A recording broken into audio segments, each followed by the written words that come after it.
thank you. It is always a pleasure to taking the session, dear sir, madam. Today we are here to have a session on joyful mathematics. I am not going to talk much about way mathematics should joyful.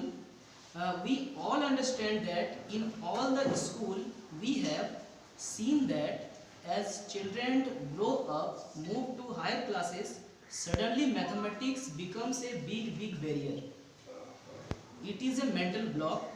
CBSE doing lot of activities brought about lots of effort be done to make sure that the mathematics becomes interesting at all levels. So in this session today I am going to discuss ideas such that we can use in our classroom where we can make mathematics really joyful. For making mathematics joyful we don't need big things, we just small efforts. It involves some innovative ideas need to be implemented in our classroom, connecting mathematics in our day-to-day life. My session will be wide angle. Now, how to make mathematics joyful? The first one is connecting mathematics in our day-to-day life. Okay, now I share my experience. One of my friend work with the organization Azim Premji Foundation. Azim Premji Foundation is basically a non-profit organization that has been working since 2000 with the elementary education system in rural government school. One day I talked to him कि यार आप लोग जो जाते हैं organisation, चूँकि organisation आप लोग को भेजते हैं तो छोटे छोटे उन लोग को जाना होता है छोटे छोटे स्कूल, और छोटे छोटे स्कूल में जाकर उन लोग को छोटे छोटे बच्चे को पढ़ाना होता है. तो मैंने उनसे पूछा कि अच्छा एक बात बताइए, आप लोग जो छोटे छोटे स्कूल जाते हैं और वहाँ पर जो छोटे छोटे बच्चे हैं उन लोग को आप लोग मैथमेटिक्स सिखाते कैसे हैं? ये तो एक छोटा बच्चा को मैथमेटिक्स सिखाना मतलब बहुत बड़ी बात है. वो छोटे छोटे बच्चे का जो बेस तैयार करना ये भी बहुत बड़ी बात होती है. तो उन्होंने कहा कि बच्चे को जब हम लोग मैथ सिखाते हैं तो उनका अनुभव हम लोग को साथ लेके चलना पड़ता है. जैसे जहाँ पर हम लोग जाते हैं वहाँ बहुत अलग अलग बैकग्राउंड के बच्चे आते हैं, तो सबको साथ लेकर, जैसे वहाँ बहुत सारे ऐसे बच्चे हैं जिनके घर में लोहा से रिलेटेड सामान बनते हैं, जिनके घर में खेती होती है, तो इस तरह के बहुत सारे बच्चे आते हैं. तो वो एक एक्सपीरियंस शेयर कर रहे थे कि वो एक गांव में गए हुए थे.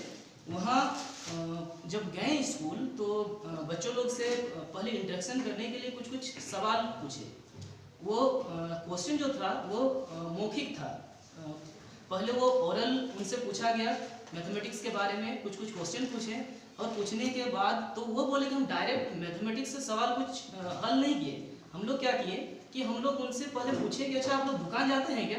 तो उन्होंने बोला हाँ दुकान जाते हैं. तो दुकान में क्या क्या खरीदते हैं? तो दुकान में पेन खरीदते हैं, कॉपी खरीदते हैं, कुरकुरे खरीदते हैं, बिस्किट खरीदते हैं. तो अच्छा ये जो आप लोग खरीदते हैं तो उसमें खरीदने के बदले कुछ तो देते होंगे? बोला हाँ हम लोग पैसे देते हैं, उसके बदले हम लोग को सामान मिलता है. तो उन्होंने कहा कि अच्छा आप अगर मान लीजिए कि 5 रुपये का एक पेन खरीदते हैं और एक 3 रुपये का बिस्किट खरीदते हैं तो कितना देना पड़ेगा दुकानदार को? तो बच्चे बोल दिए कि हाँ 8 रुपीज़ देना पड़ेगा.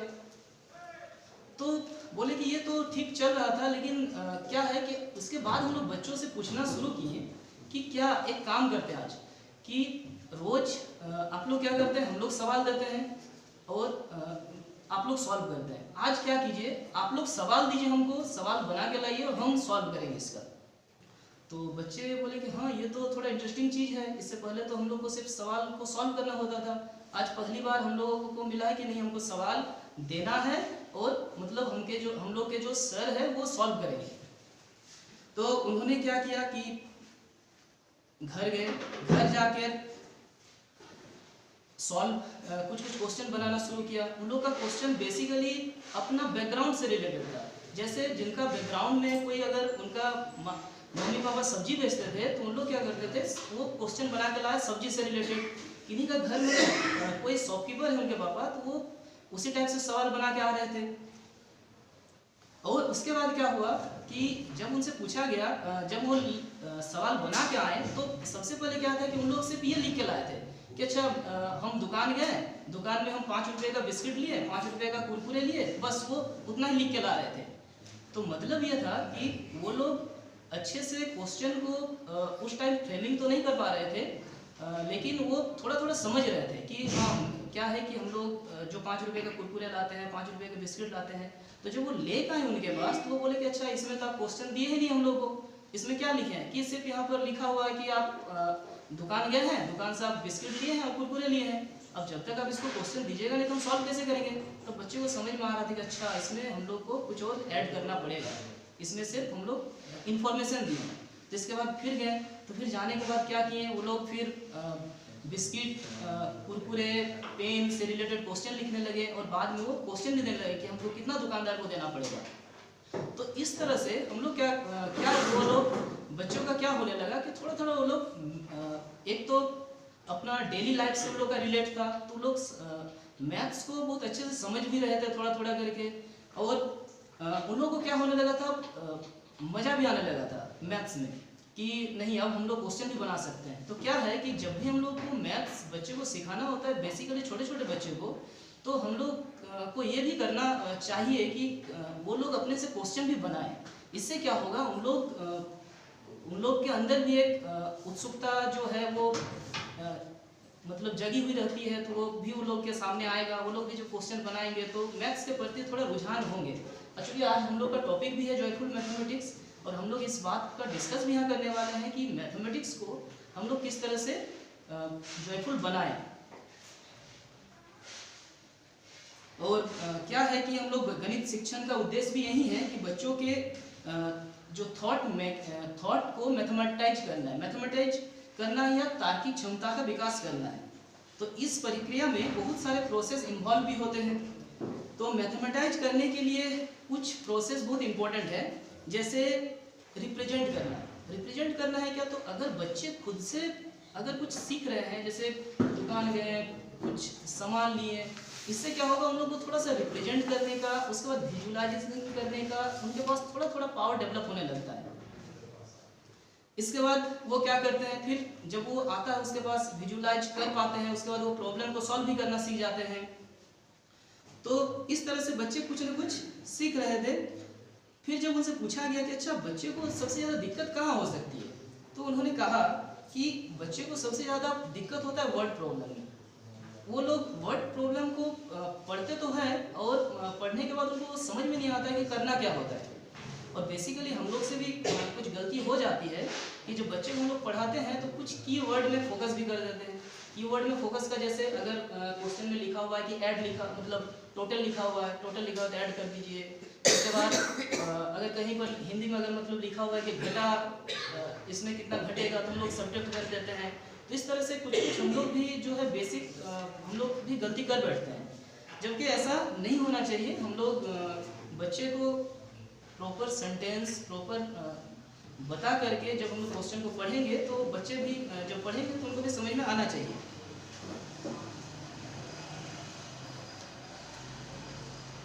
तो बच्चे का जैसे जॉयफुल मैथमेटिक्स में हम लोग इसका जॉयफुल के बारे में हम लोग बात कर रहे हैं, लेकिन बच्चे को जॉयफुल तभी होगा जब वो क्वेश्चन को अच्छे से समझेंगे। और क्वेश्चन को अच्छे से समझने के लिए उनको क्वेश्चन के बारे में समझ में आना चाहिए, जैसे उनके लिए उनको लैंग्वेज आना चाहिए। तो मैथमेटिक्स में क्या है, मैथमेटिक्स सीखने के लिए उनको साथ में लैंग्वेज को भी लेके हम लोग को चलना पड़ेगा। सिर्फ हम लोग अगर सोचेंगे कि नहीं हम इनको मैथ सिखा सकते हैं तो ऐसा पॉसिबल नहीं है। इसके लिए हम लोग को क्या करना पड़ेगा कि जो भी लैंग्वेज है, लैंग्वेज के बारे में भी उनको अच्छे से ज्ञान देना पड़ेगा, ताकि वो क्या कर पाएँ कि अपना क्वेश्चन को पढ़ के समझ पाएँ कि क्वेश्चन में क्या कहना चाह रहा है। और अभी क्या है कि इसके लिए हम लोग को क्या करना पड़ेगा, भाषा। और अभी चूंकि NEP 2020 में भी कहा गया है कि जो गणित का बेसिक, मैथ का जो बेसिक लेवल है, उसके साथ लैंग्वेज को भी हम लोगों को साथ में लेके चलना पड़ेगा।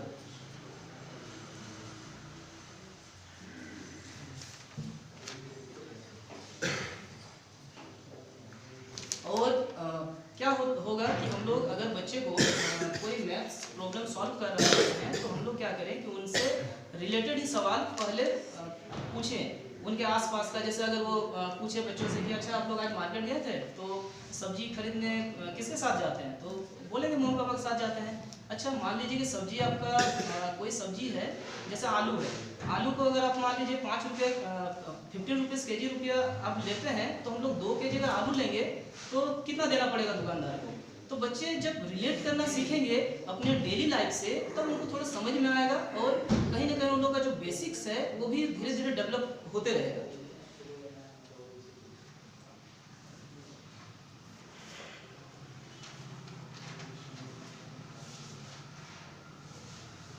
और हम लोग कभी कभी क्या कर बैठते हैं कि जब भी कोई क्वेश्चन रहता है तो हम लोग बच्चों को हमेशा इजी से इजी क्वेश्चन से शुरू करना चाहिए।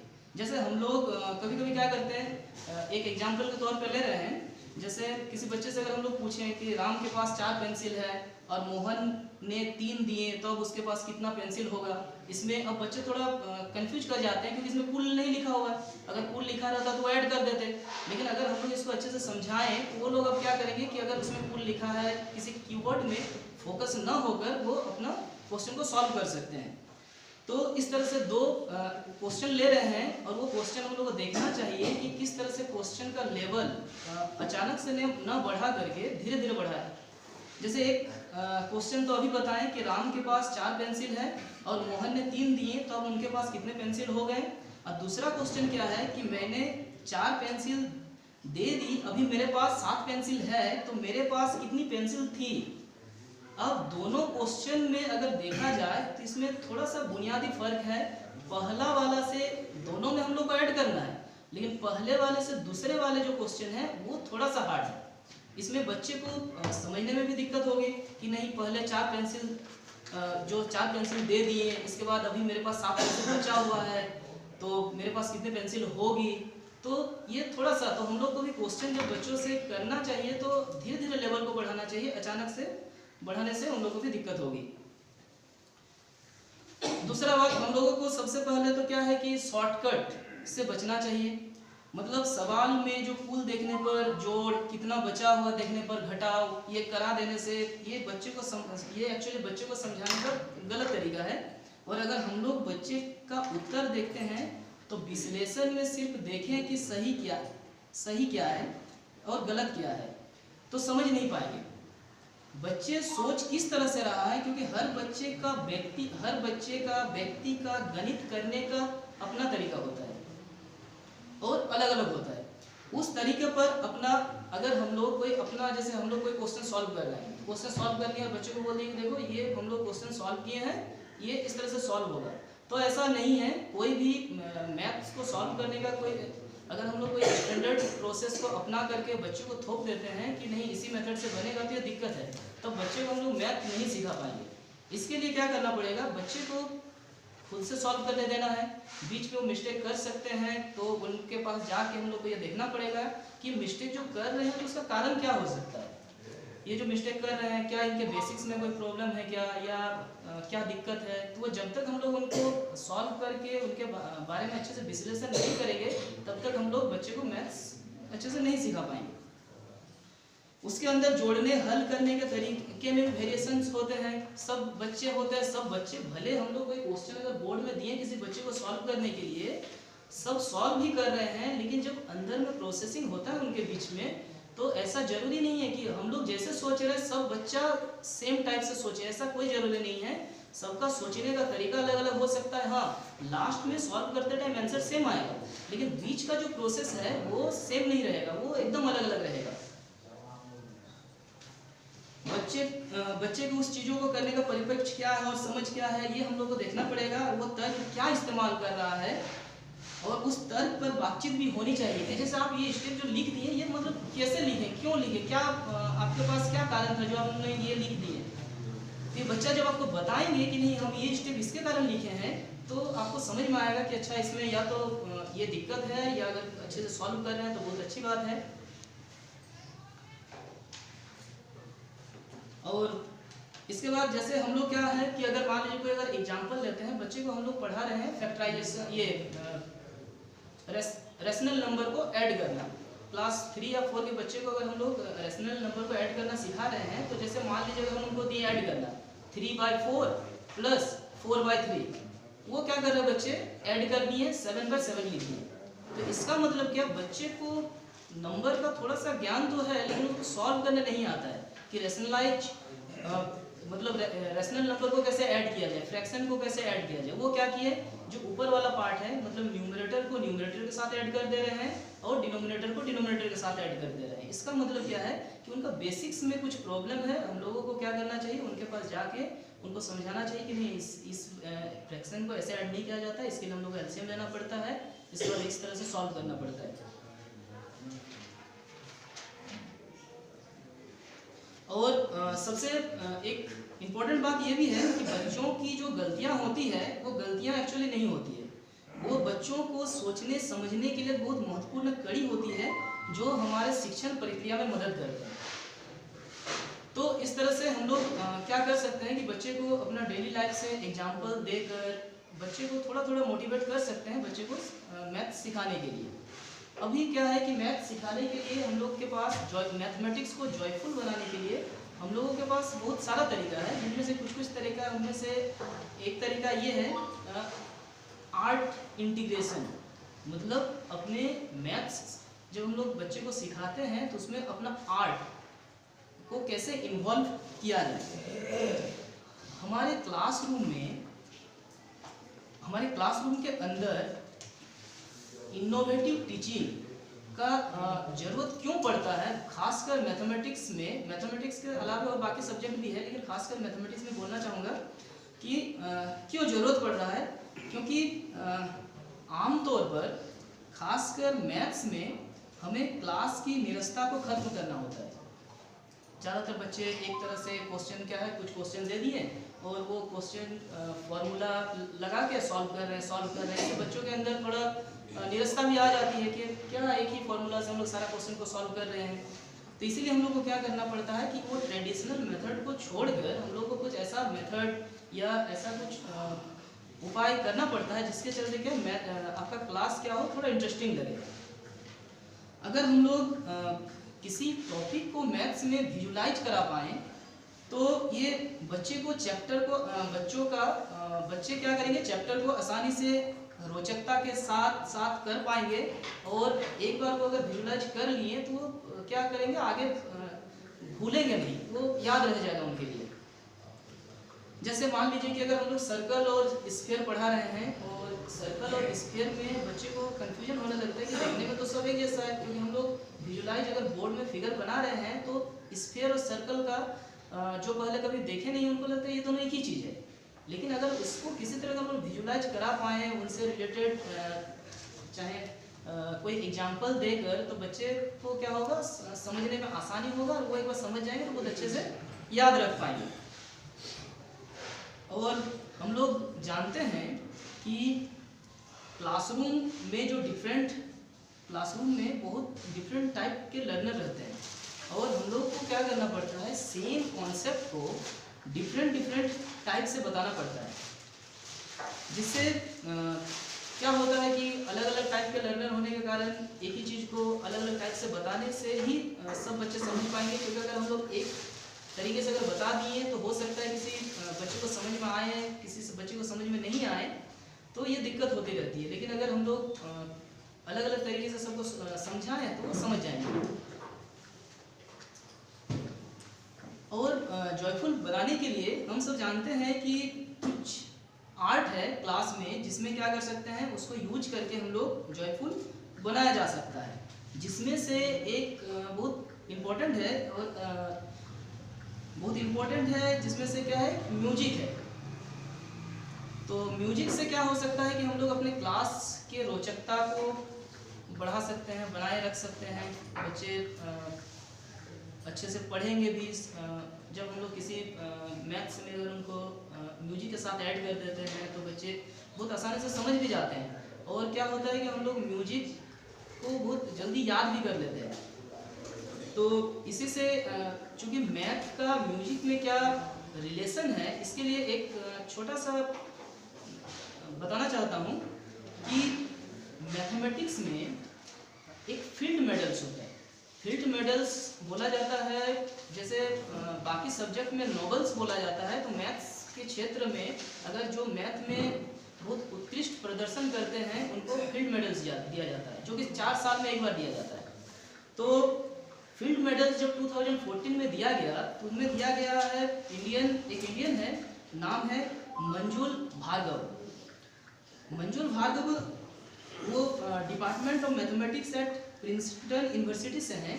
जब उनका इंटरव्यू लिया गया तो उन्होंने कहा कि देखिए, मेरा जो मैथ है, हम मैथ को जो सीखे हैं उसका मेरा सबसे बेसिक कारण क्या है कि मुझे संस्कृत और संगीत में, म्यूजिक में वो मेरा मन लगता है। उनको संस्कृत भी अच्छा लगता है और संगीत भी अच्छा लगता है, क्योंकि वो संगीत के साथ साथ वो क्या थे, एक संगीतज्ञ के साथ साथ वो एक तबला वादक भी थे। वो तबला भी अच्छे से बजाना जानते थे, बजाना जानते हैं, और वो सीखे भी हैं पंडित प्रेम प्रकाश शर्मा और उस्ताद जाकिर हुसैन से। तो मतलब क्या है कि वो अपने लाइफ में जब म्यूजिक को ऐड किए हैं, बचपन से म्यूजिक सुने हैं, बचपन से संगीत पढ़े हैं, ये संस्कृत पढ़े हैं, जिसके चलते क्या है उनका मैथ जो पार्ट है वो बहुत अच्छा हो गया है। और जिसके चलते क्या है वो अभी तो फिलहाल department of mathematics eight Princeton university में प्रोफेसर है, और उनको फील्ड मेडल मिला है। और फील्ड मेडल एक्चुअली बहुत रेयर केस में मिलता है। वो 40 उनको मिलने के लिए होना चाहिए 40 साल से कम उम्र के, जिनका 40 साल से कम उम्र है उनको ये फील्ड मेडल मिलता है। जिन्होंने मैथमेटिक्स के क्षेत्र में बहुत अच्छा काम किया है उन्हीं को ये मिलता है। तो मतलब बताने का मतलब ये है कि अगर हम लोग मैथमेटिक्स पढ़ रहे हैं तो मैथमेटिक्स में अगर हम लोग म्यूजिक को अगर यूज कर लें तो क्या होगा कि ये बच्चे बहुत अच्छे से समझ जाएंगे। छोटे छोटे कक्षाओं में, जैसे नर्सरी, LKG, UKG में अगर स्टूडेंट को सामान्य सिद्धांत, टेबल, काउंटिंग, म्यूजिक के द्वारा इजी तरीके से हम लोग क्या कर सकते हैं, सिखा सकते हैं। तो कभी भी अगर हम लोग क्लास में जाएं और मैथमेटिक्स को अगर म्यूजिक के साथ ऐड करें तो एक नाम दे सकते हैं हम लोग, म्यूजिमेटिक्स। ये म्यूजिमेटिक्स से क्या होगा कि हम लोग बच्चे को मैथमेटिक्स से म्यूजिक को रिलेट करके सिखा सकते हैं। एक छोटा सा पोएम है जो प्रॉफिट और लॉस से जुड़ा हुआ है। ये अगर हम लोग बच्चे को इस तरह से अगर हम लोग प्रॉफिट लॉस या बाकी चैप्टर में भी म्यूजिक के साथ अगर रिलेट करके पढ़ाएं तो लोग टर्म को, जितने भी टर्म्स रहेंगे उनको भी याद रखेंगे, और उनको म्यूजिक से क्या होगा, उनको उनका लर्न भी अच्छे से हो पाएगा और इंजॉय भी करेंगे। जैसे एक प्रॉफिट और लॉस सॉन्ग है। ये प्रॉफिट लॉस सॉन्ग में क्या है कि ऐसे मैं अच्छे से, मेरा क्या है कि मैं अच्छे से गाना गा नहीं पाता हूँ, लेकिन ये मैं सुना रहा हूँ। सारा जमाना है प्रॉफिट का दीवाना, अगर लॉस हो जाए तो तुम शोर ना मचाना। ये खेल है बस इतना कि SPCP क्या है, कौन बड़ा है कौन छोटा है, प्रॉफिट लॉस उस पे टिका है। तो इस तरह से जब हम लोग किसी मैथ को अगर म्यूजिक के साथ जोड़ दें, किसी पोएम के साथ जोड़ दें, तो पूरे पोएम को अगर वो याद रख लें तो पूरा प्रॉफिट और लॉस का जितना भी की पॉइंट्स है, जितने भी टर्म्स है, वो सारा उसमें हो जाएगा, सब आ जाएगा। और वो लोग क्या करेंगे, अच्छे से याद भी कर लेंगे और सीख भी जाएंगे। तो एक हम लोग के पास क्या है, आर्ट इंटीग्रेशन, जिससे हम लोग क्या कर सकते हैं, अपने क्लासरूम में जब हम लोग मैथमेटिक्स पढ़ा रहे होते हैं तो उनको जॉयफुल बना सकते हैं। इसके बाद दूसरा है क्या, स्टोरी टेलिंग। बच्चे को जब हम लोग कहानी सुनाकर मैथ्स पढ़ाते हैं तो वो लोग इसमें और इन्जॉय करते हैं और मैथ्स को बहुत अच्छे से सीखते भी हैं। हम लोग किस तरह से मैथमेटिक्स को जॉयफुल बना सकते हैं, हमारे पास बहुत सारे तरीके हैं जिससे मैथमेटिक्स को जॉयफुल बनाया जा सकता है। उसमें से स्टोरी टेलिंग एक अच्छा ऑप्शन है। एक प्राइमरी क्लास में ये काफ़ी प्रभावी होगा। तो चलिए आज हम लोग जैसे हम लोग अगर कोई क्लास में गए और बच्चे को अगर हम लोग को फैक्टर्स के बारे में पढ़ाना है, फैक्टर्स के बारे में सिखाना है, तो छोटे छोटे बच्चे को डायरेक्ट अगर हम लोग फैक्टर्स के बारे में समझाएंगे तो हो सकता है उन लोग को समझ में नहीं आए। तो हम लोग कहानी के माध्यम से उन लोग को सिखा सकते हैं। जैसे अभी कभी हम लोग क्लासरूम में जाते हैं तो क्लासरूम में जाके बोल सकते हैं कि चलिए आज हम लोग एक कहानी सुनेंगे। कहानी सुनेंगे तो बच्चे इंटरेस्ट भी लेंगे कहानी का नाम सुनकर। तो कहानी हम लोग जैसे कहानी हम बता रहे हैं जिससे हम लोग बच्चे को फैक्टर्स कैसे सिखा सकते हैं उसी से रिलेटेड है। तो कहानी का नाम है फैक्टर्स भीम। तो बच्चे को सुनाएंगे क्या कि ढोलकपुर गांव में टुनटुन आंटी की एक फेमस मिठाई की दुकान है। टुनटुन आंटी को सभी प्यार से टुनटुन मौसी भी कहते हैं। एक दिन भीम को अपने सब्जेक्ट में फुल मार्क्स मिल गया, तो उसने सोचा आज टुनटुन मौसी के दुकान में जाते हैं और मिठाई अकेले मिठाई खाएंगे क्योंकि आज हमको सबसे ज़्यादा मार्क्स मिला है। तो वो टुनटुन मौसी के दुकान में जाते हैं और दुकान में जाके मौसी को बोलता है कि मौसी आज मेरा बहुत मार्क्स मेरा फुल मार्क्स आया है, तो आज मैं लड्डू खाऊंगा, मुझे 12 लड्डू दे दीजिए। तो मौसी बोले वेरी गुड, कॉन्ग्रेचुलेसन भीम, तुमको सबसे ज़्यादा मार्क्स मिला है, फुल मार्क्स मिला है।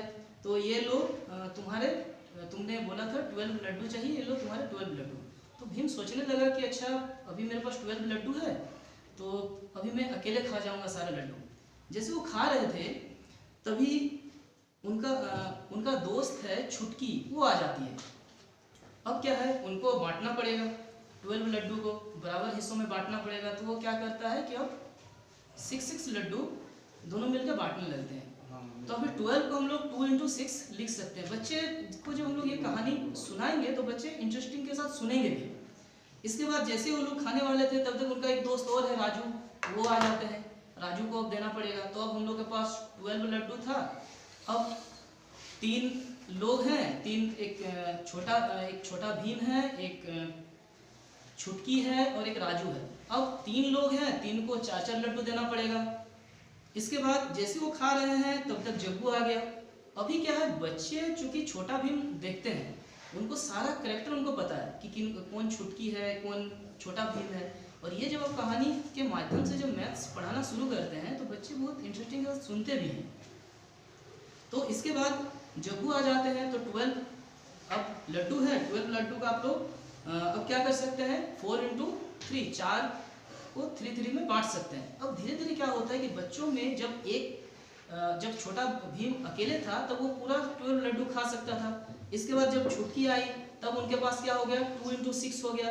और जब हम लोग लिखते हैं कि 12 = 1 × 12, फिर लिखते हैं 12 = 2 × 6, फिर लिखते हैं 12 = 3 × 4, फिर लिखते हैं 12 = 6 × 2। इस तरह से जब लिखते हैं तो बच्चों में थोड़ा थोड़ा डेवलपमेंट होने लगता है कि अच्छा इसी को फैक्टर कहते हैं। तो 12 का फैक्टर फिर हम लोग बता सकते हैं कि 1 2 3 4 6 और 12। इस तरह से हम लोग स्टोरी टेलिंग के माध्यम से बच्चे को सिखा सकते हैं। कोई भी टॉपिक हम लोग लेके अगर उसमें स्टोरी भी ऐसा होना चाहिए जिससे वो लोग लिंक कर पाए। अगर हम लोग कुछ दूसरा स्टोरी ले लेंगे तो हो सकता है उनको इंटरेस्ट न लगे, लेकिन अगर हम लोग इस तरह का अगर स्टोरी लेते हैं तो उन लोग को इंटरेस्ट भी लगेंगे और वो सीख भी जाएंगे अच्छे से। इसके बाद हम लोग के पास क्या है, मैथमेटिक्स को जॉयफुल बनाने के लिए एक तरीका है रोल प्ले।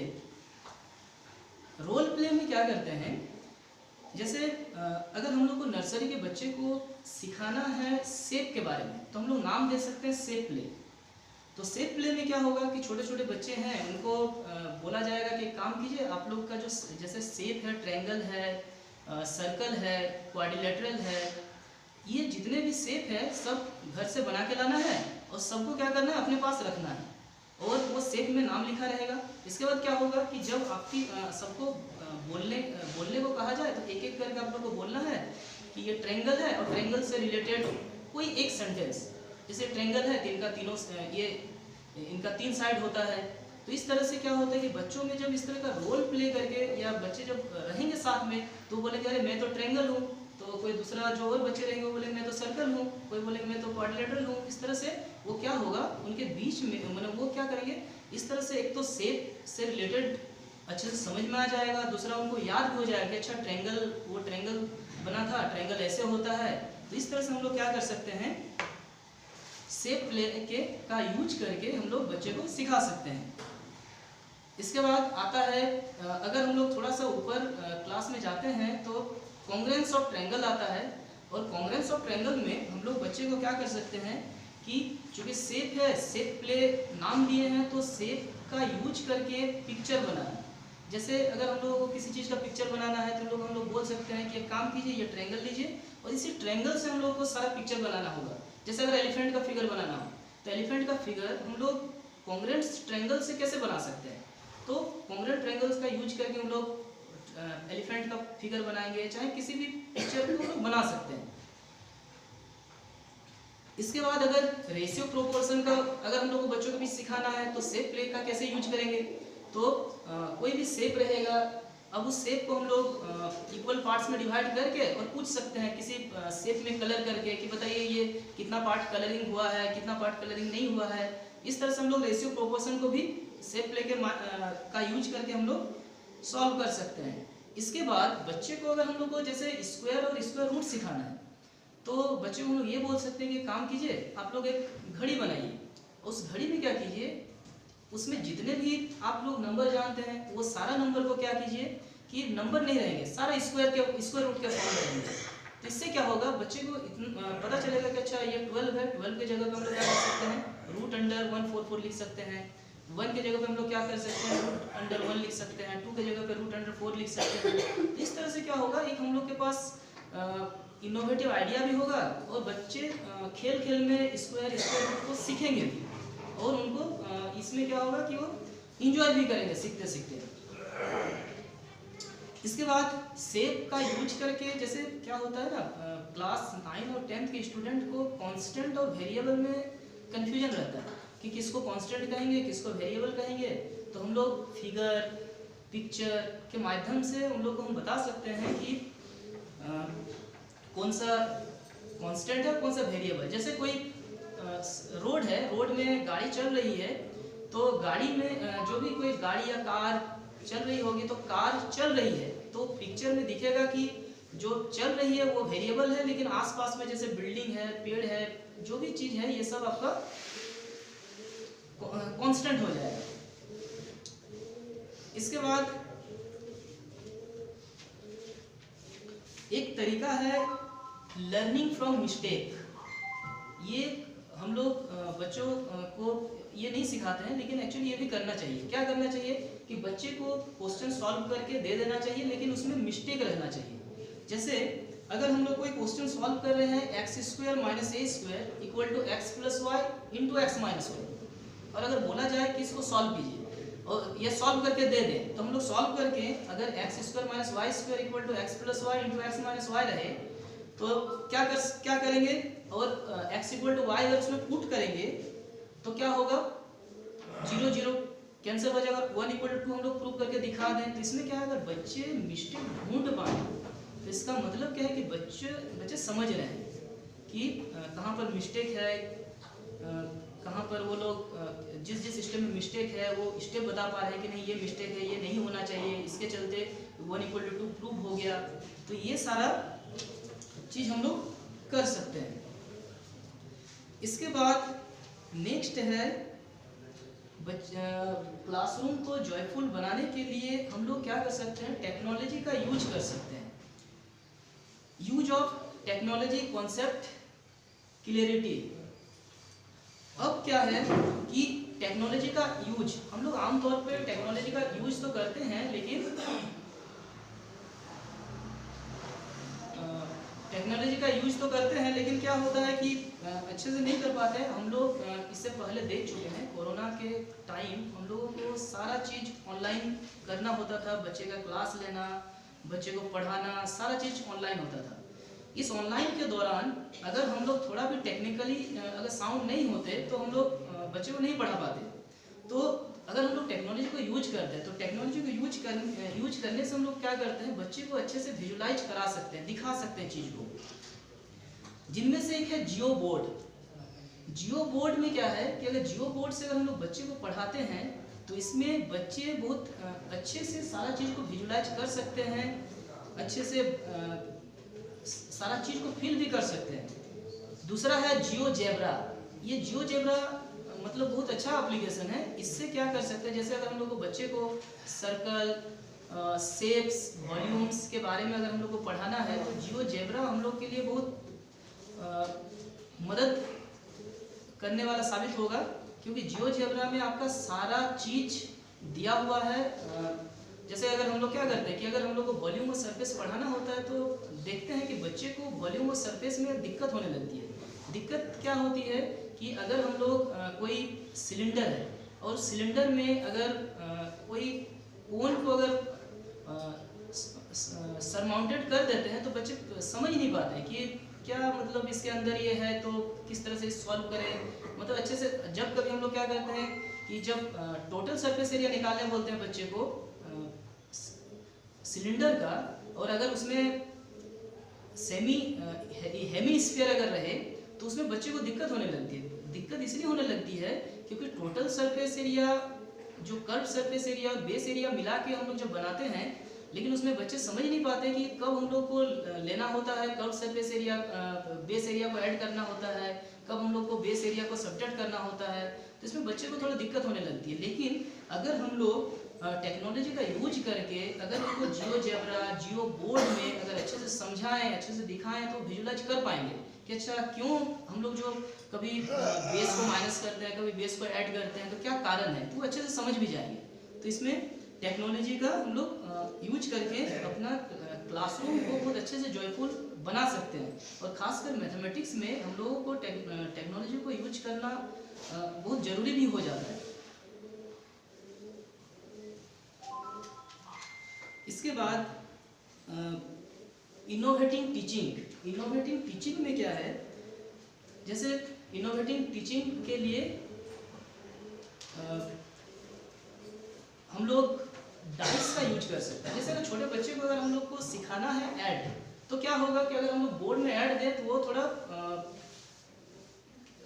मतलब बोरिंग होने लगता है वो लोग। लेकिन अगर उनको हम लोग थोड़ा इनोवेटिव करके अगर सिखाएं, जैसे क्या करें, हम लोग डाइस लेके गए, 2 डाइस को थ्रो कर रहे हैं और 2 डाइस को थ्रो करके जो आउटकम्स आ रहे हैं, जो नंबर आ रहे हैं, और बच्चे को बोलेंगे अच्छा काम कीजिए, अब हम डाइस को थ्रो करने वाले हैं, जो नंबर आने वाले हैं उस दोनों को ऐड करके आपको बताना है। तो इसमें बच्चे क्या करेंगे, बहुत रोचकता के साथ सुनेंगे भी, देखेंगे भी और अपने आप से सॉल्व करने का कोशिश भी करेंगे। ठीक है, तो ये सब हम लोगों के लिए इनोवेटिव टीचिंग के लिए सब बहुत ज़रूरी है।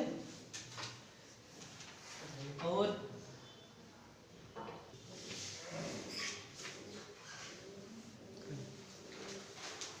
तो हम लोग देखें कि किस तरह से अपने क्लासरूम को हम लोग जॉयफुल अपने मैथमेटिक्स क्लास को कैसे जॉयफुल बना सकते हैं।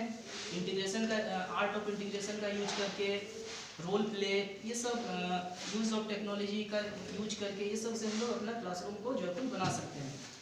अब और अंत में एक कविता के साथ मैं ख़त्म करना चाहता हूँ। गणित से जुड़ी हुई, जिंदगी के गणित से जुड़ी हुई कविता है कि अंक गणित से सुबह है मेरी, बीज गणित सी शाम, रेखाओं में खिंची हुई है मेरी उम्र तमाम, भोर किरण ने दिया गुणनफल, दुख का सुख का भाग, जोड़ दिए आहों में आंसू, घटा प्रीत का भाग, प्रश्न चिन्ह ही मिले सदा से, मिला न पूर्ण विराम, अंक गणित सी सुबह है मेरी, बीज गणित सी शाम, जन्म मरण के ब्रैकेट में ये हुई जिंदगी कैद, ब्रैकेट के ही साथ खुल गए इस जीवन के भेद, नफी नफी सब जमा हो रहे, आंसू आगे या आठों या आंसू आह अभावों की ही थे रेखाएं। सॉरी बोलते हैं। Okay, thank you.